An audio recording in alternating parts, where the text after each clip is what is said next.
রাজধানী ইঞ্জিনিয়ার ইনস্টিটিউটে আজ হয়ে গেল ইঞ্জিনিয়ারদের শীতকালীন ব্যাডমিন্টন টুর্নামেন্টের ফাইনাল খেলা ও পুরস্কার বিতরণী অনুষ্ঠান। উপস্থিত থেকে খেলাটি উপভোগ করেন ও বিজয়ীদের হাতে পুরস্কার তুলে দেন আমাদের সম্পাদক মাহমুদুর রহমান। ছিলেন প্রকৌশলী পেশাজীবী সংগঠনের অন্যান্য নেতৃবৃন্দ। সোহেল সামি রিপোর্ট। মনোমুগ্ধকর ব্যাডমিন্টন টুর্নামেন্টটি যৌথভাবে আয়োজন করে প্রকৌশলী পেশাজীবী সংগঠন আইইবি ও ইআরসি। শ্বাসরুদ্ধকর ফাইনাল খেলায় মেতে ওঠেন প্রকৌশলীরা। ডাবল ও সিঙ্গেল দুই ধাপে সম্পন্ন হয় খেলাটি। পরে বিজয়ীদের হাতে পুরস্কার তুলে দেন প্রধান অতিথি।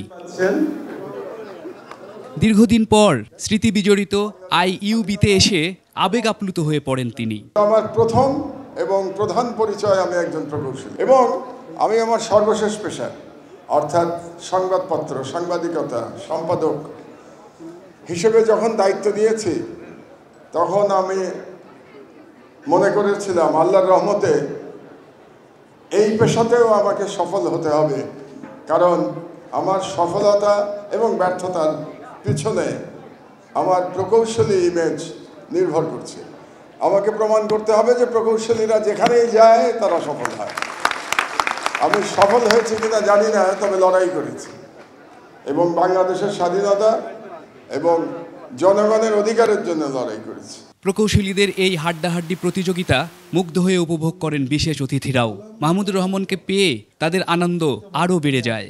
কোটি কোটি মানুষের ভালোবাসায় ফ্রিজ, টিভি এবং এসিতে দেশের ১ নম্বর ব্র্যান্ড ওয়ালটন। যে টুর্নামেন্ট দেখলাম তাদের বয়স অনুসারে সত্যি আমরা অভিভূত। আজকে তাকে দাওয়াত দিয়ে আমরা তাকে সম্মানিত করছি। আসলে এটা ঠিক না।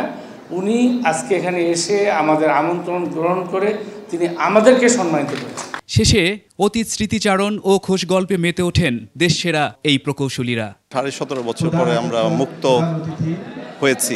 We never lost our hope. We fought for the democracy, for the human rights.